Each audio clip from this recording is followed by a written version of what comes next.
The music hall was filled with the soft hum of instruments being tuned and the faint echo of footsteps across polished floors as a famous pianist prepared for his rehearsal. And in the far corner sat a young blind boy, quiet and unnoticed by most, yet listening intently to every sound around him, his head tilting slightly with each note, as though he could see through his ears.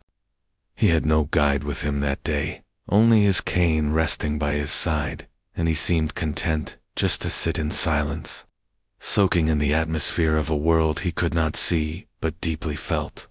until the pianist, busy at the grand piano in the center of the stage, caught sight of him and paused, his curiosity stirred by the way the boy leaned forward whenever the music filled the hall, his small hands twitching in rhythm as though they longed to touch the keys. And instead of shooing him away, as some might, the pianist smiled warmly and beckoned him closer, surprising the assistants and onlookers who whispered among themselves, wondering what he was doing. And when the boy's hesitant steps brought him near the piano, the pianist spoke gently, his voice carrying a kindness that calmed the nervous air,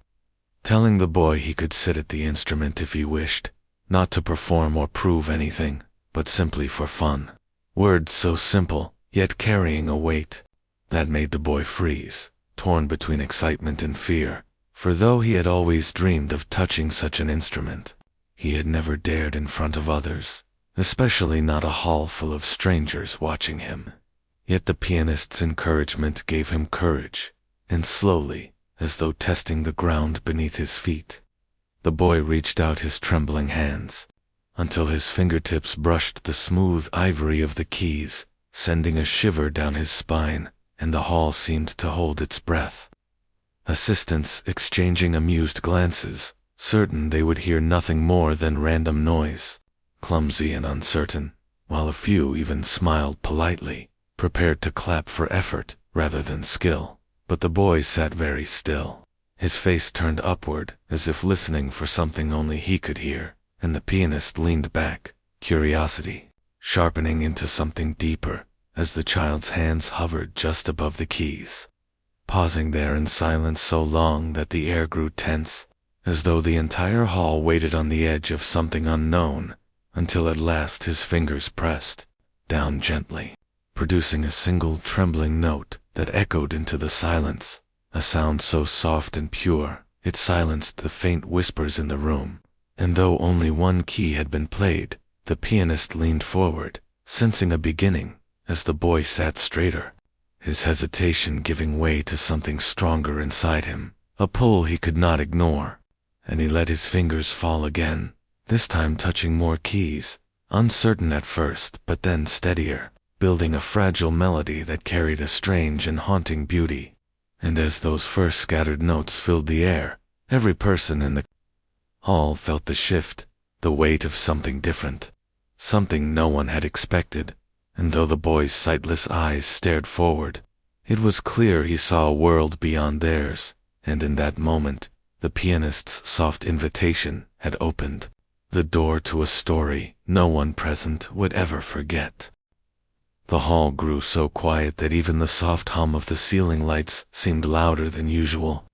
Every pair of eyes locked on the blind boy whose small fingers rested nervously against the piano keys, and then, almost without warning, he pressed down again, producing a cluster of shaky notes that wavered like a fragile voice learning to speak. And though at first it seemed uncertain, carrying the uneven rhythm of someone unsure, within moments something shifted as his hands found a natural path across the keys, moving not with the precision of training but with the freedom of instinct. And slowly the scattered sounds began to form a melody, a delicate thread weaving through the silence, drawing the attention of every soul in the room, causing them to lean forward unconsciously, as if their ears could not afford to miss a single note. The assistants who had been smiling politely stopped exchanging glances, their faces growing serious, and the guards at the back of the hall stood straighter, sensing that something unusual was happening, while the pianist himself, who had only meant for the boy to have a moment of harmless fun, felt his own breath catch in his chest, his smile fading into a look of wonder and disbelief. because what reached his ears was not random noise at all, but a melody filled with something deeper than technical skill. It was emotion poured raw into music, as though the boy's hands were not striking keys, but telling secrets long kept inside. His touch was light, yet steady, tender, yet powerful, and the sound carried both sadness and beauty, the kind of sound that could not be taught, only felt. And the boy, though blind, seemed to see through the piano, his head tilted upward, his expression calm but intense, as though he were channeling a story only he could hear, and the audience could do nothing but listen, their hearts stirring with each note, wondering how a child who had never studied under masters, who had never even seen the layout of the keys, could play with such natural grace, his fingers gliding as if guided by something beyond him. And in that growing melody, the suspense deepened, for no one could predict where it would go next, whether it would stumble and fall apart, or soar higher into something unforgettable. Yet with every passing second, the music grew stronger, more confident, carrying a rhythm that seemed older than the boy himself. And those watching began to realize they were not just hearing a child playing an instrument. They were witnessing a gift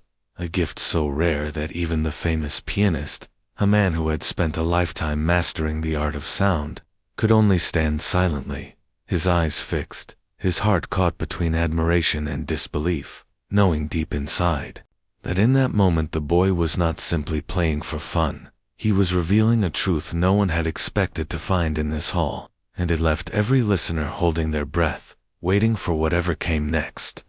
The famous pianist, a man who had spent decades mastering his art, found his feet moving almost without thought as he stepped closer to the blind boy at the piano, drawn as though by an invisible force, his eyes narrowing not in doubt but in deep focus, for what he heard was unlike anything he had expected. And as he leaned forward slightly, letting the music wrap around him, he realized with growing awe that the boy was not simply pressing keys at random, or even copying something he had overheard, but instead weaving a story through sound, every note carrying weight, every chord revealing a new layer of emotion. And it was not the polished precision of a student who had been drilled with scales and lessons, but something raw and alive, as if the boy's hands were translating feelings straight from his heart into melody. There was warmth in the softer passages, gentle ripples of kindness and comfort that reminded the pianist of childhood lullabies, yet threaded through it was sadness, a quiet ache that spoke of loss or longing. And just when the sorrow seemed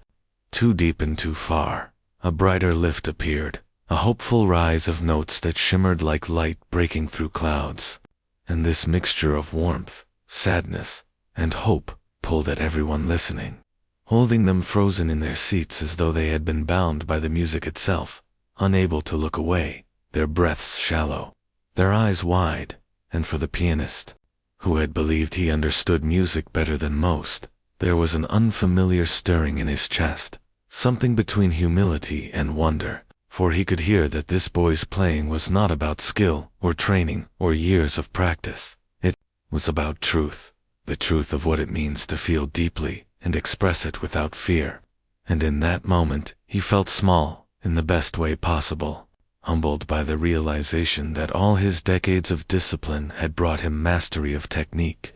But this boy, sightless and untrained, was showing him the pure heart of music in a way no teacher ever could. And as the pianist stood there, listening with eyes glistening and heart heavy, he knew he was witnessing not just talent but a gift that could not be explained, only experienced. And the suspense of what would happen next, the possibility that this fragile miracle might vanish or grow even stronger, made the silence of the audience even more profound. For not a single person dared to move, lest they disturb the raw beauty being born before them.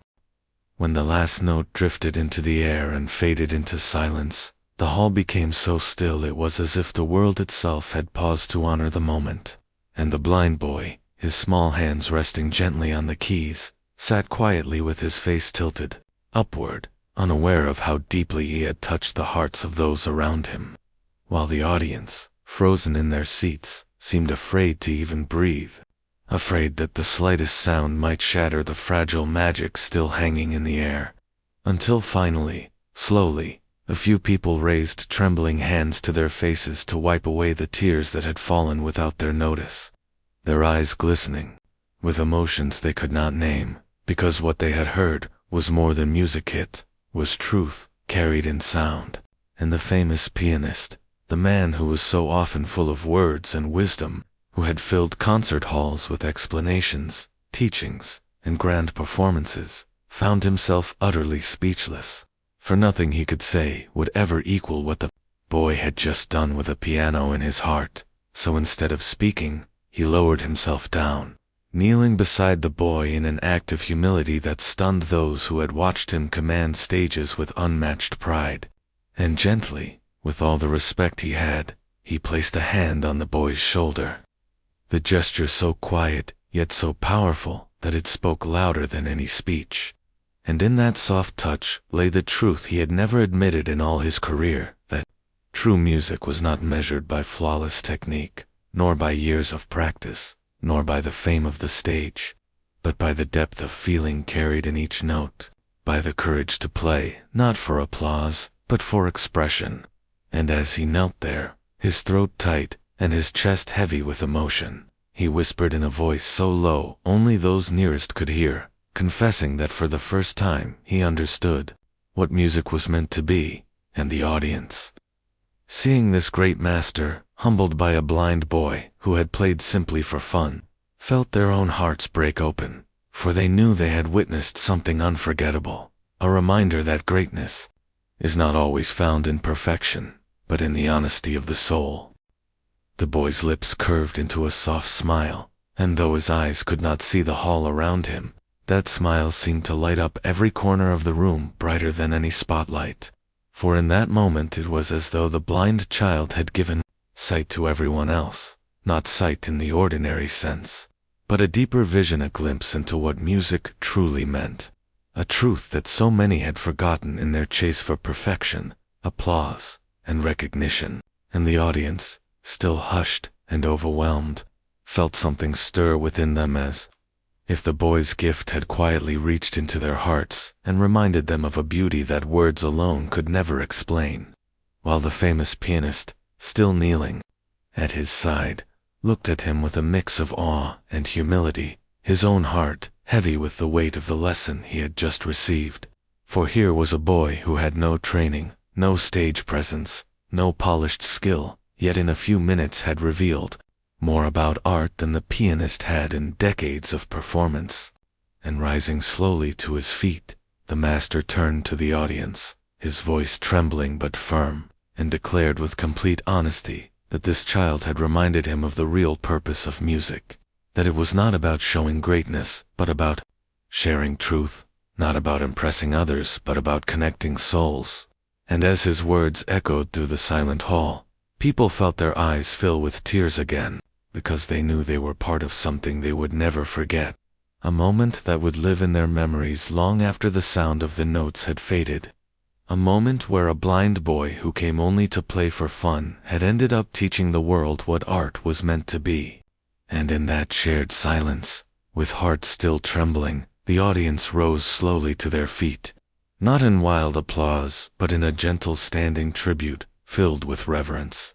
their hands meeting softly as if afraid to break the sacredness of what had just occurred. And the boy, still smiling,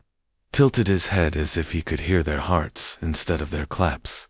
content and calm, unaware that his gift had just changed lives forever, leaving behind a story that every soul present would carry with them. Telling others of the day a blind child revealed the true meaning of music.